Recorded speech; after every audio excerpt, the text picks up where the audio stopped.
بسم اللہ الرحمن الرحیم۔ السلام علیکم۔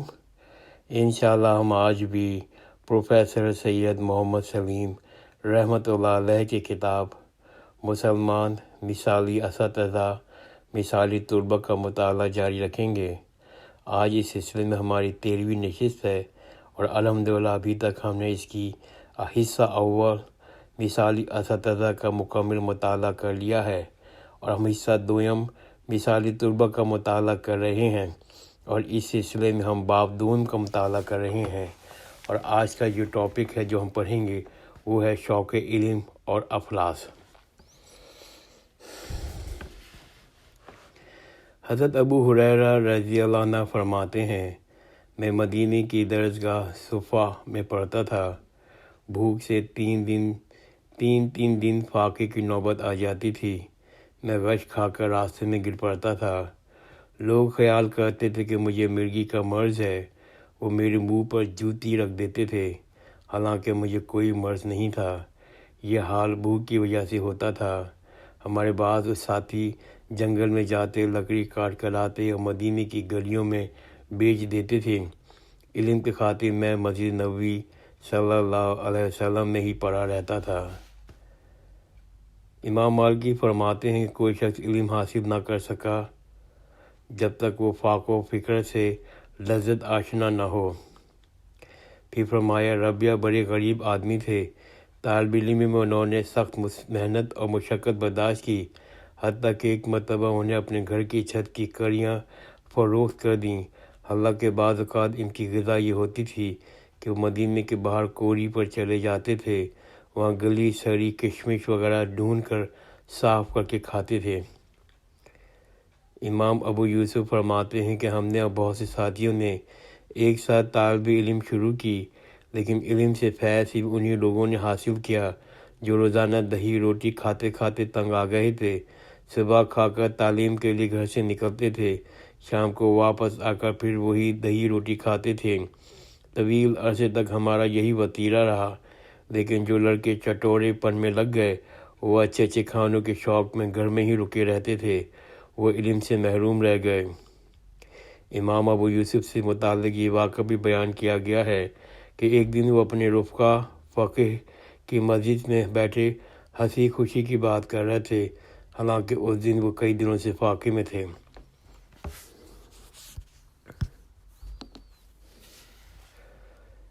ابو تمام صاحبہ حماسہ غریب سکہ تھا۔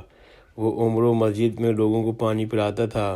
مشہور ادیب جاحظ 255 مچھلی بیچ کر گزارا کرتے تھے۔ شیخ جلال الدین تبریزی مزار سلہٹ بنگال کے متعلق لکھتے ہیں، 7 سال تک وہ بخارا کے مسجد میں حصول علم میں مشغول رہے، لیکن ان کے لیے یہ حالت ہوتی تھی کہ ان کے جسم پر صرف ایک چادر ہوتی تھی اور ان کے پاس کوئی اور چیز نہ تھی۔ مولانا شیخ بن منہاج الدین لاہوری کے متعلق بیان کیا گیا ہے کہ طالب علم کے زمانے میں وہ آٹا اور چراغ کے لیے تیل بھیک مانگ کر لاتے تھے۔ آٹا وہ کھاتے تھے اور اس چراغ کی روشنی میں پڑھتے تھے۔ مدتوں ان کا یہی وتیرہ رہا۔ جلال الدین محقق دوانی 830 ہجری مسلمان فلسفیوں میں بڑا اونچا مقام رکھتے ہیں۔ اخلاق جلالی میں ان کی مشہور کتاب ہے۔ آغاز میں وہ نہایت تنگ دست تھے۔ افلاس کی وجہ سے وہ چراغ کے لیے تیل خریدنے کی طاقت نہیں رکھتے تھے۔ شیراز کی جامع مسجد کے صدر دروازے پر ایک فانوس ساری رات روشن رہتا تھا۔ جلال الدین اس چراغ کی روشنی میں مطالعہ کرتے تھے، گھنٹوں وہاں کھڑے ہو کر کتاب پڑھتے رہتے تھے۔ حافظ شیرازی بچپن میں مفلس نادار تھے۔ آدھی رات کو ایک نان بائی کی دکان پر آٹا گوندتے تھے اور دن کو مکتب میں تعلیم حاصل کرتے تھے۔ کتابیں ہاتھ سے نقل کرتے تھے۔ ناداری اور افلاس کی وجہ سے یہ طلباء کتابیں اپنے ہاتھ سے نقل کرتے تھے۔ کتابیں بہت مشکل سے فراہم ہوتی تھی۔ مولانا رشید احمد گنگوہی بیان کرتے ہیں، مولانا شاہ محمد اسحاق کے مدرسے میں ہم سال آخر کے 9 طلباء تھے۔ سب کے سامنے صرف ایک نسخہ بخاری شریف کا تھا۔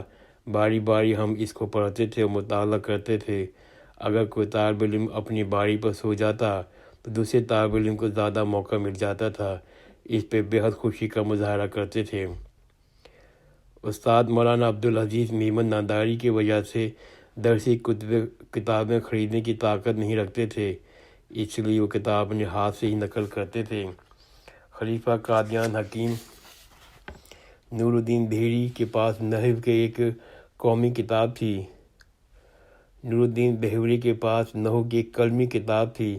میمن صاحب اس کا علم تھا۔ جب خلیفہ قادیان دہلی آئے تو میمن صاحب اس کی خدمت میں پہنچے، ان سے وہ کتاب لے کر ان کی موجودگی میں وہاں بیٹھ کے اسے نقل کی۔ صبح سے لے کے شام تک بلکہ رات گئے وہ مسلسل لکھتے رہے اور پورا رسالہ نقل کر لیا۔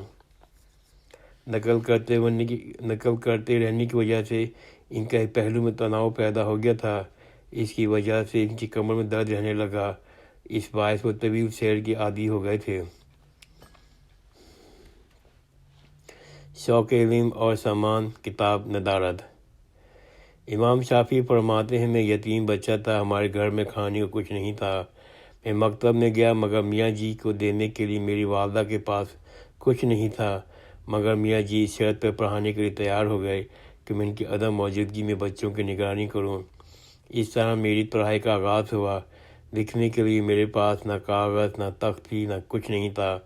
میں کوری پہ جا کر وہاں سے چوڑی چکنی ہڈیاں جمع کر لاتا اور ان پر اپنی یادداشت قلم بند کرتا۔ ان ہڈیوں کو میں نے مٹکے میں جمع کر رکھا تھا۔ یونس ابن حبیب نے ایک مرتبہ کتاب میں لکھا ہے کہ میں ایک جگہ عبدالحکیم کی نظم سے پڑھتے سنا، وہ نظم ان کو بہت پسند آئی، لکھنے کے لیے ان کے پاس کچھ نہیں تھا، انہوں نے ساری نظم باریک قلم سے اپنے بازو پہ لکھ لی اور پھر اس کو یاد کر لیا۔ شوق علم اور مستقل مزاجی۔ یہ طلباء دنیا کی تمام دلچسپیوں سے کٹ کے علم کے راستے میں گامزن تھے، استاد کی صحبت اختیار کرتے تھے اور سالوں مدتوں اس سے استفادہ کرتے رہتے تھے۔ طالب نحوی نے ابراہیم حربی کی خدمت میں 50 سال گزارے۔ امام ابو یوسف نے 17 سال تک امام ابو حنیفہ کے درس میں شرکت کی اور 19 سال تک امام ابو حنیفہ کے پیچھے نماز پڑھی، حتیٰ کہ کبھی تکبیر تحریمہ بھی فوت نہیں ہوئی۔ خلف احمر 20 سال تک یونس بن حبیب نحوی کی خدمت میں رہا اور علم سیکھتا رہا۔